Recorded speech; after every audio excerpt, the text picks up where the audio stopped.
State House and Senate districts, as well as for the United States congressional districts. That process has been done for weeks here in Michigan, but the repercussions are still being felt.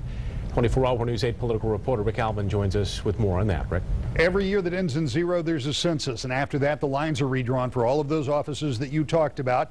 And we've talked to you about the national implication. For example, the state of Michigan lost 1 congressional seat because we've lost population. But even though the state House and Senate seats remain the same numerically, doesn't mean the districts remain the same. Let's take a look at the 72nd.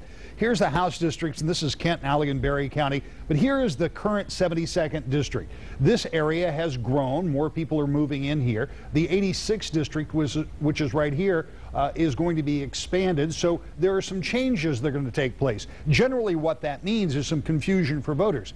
Here's what the new lines will look like, and this will be for next year's election.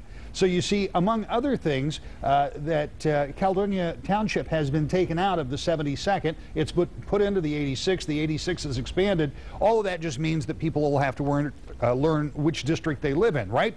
Right, except that Caledonia Township that I told you about that was taken out of the 72nd and put into the 86th is where the current representative who is serving the 72nd lives, which means that next year in that election, Representative Ken Yonker has a tough choice. He either runs against fellow Republican freshman Lisa Lyon, he doesn't run, or he and his family have to move.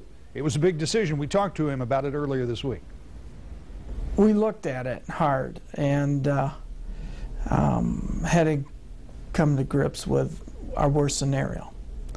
Our daughter was part of that conversation because her life is changing as well, and then we had to talk to some of our most loyal supporters within the district, and the ultimate decision was we chose to sell our place and move in, stay with the 72nd district.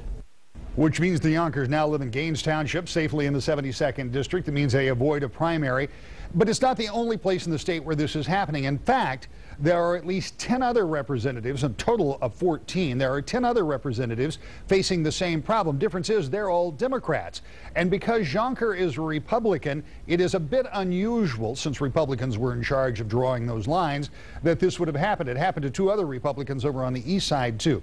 But there's a lot more to talk about. If you're interested in where you live, knowing what district you will be voting in 2 years, you can find all of that at woodtv.com.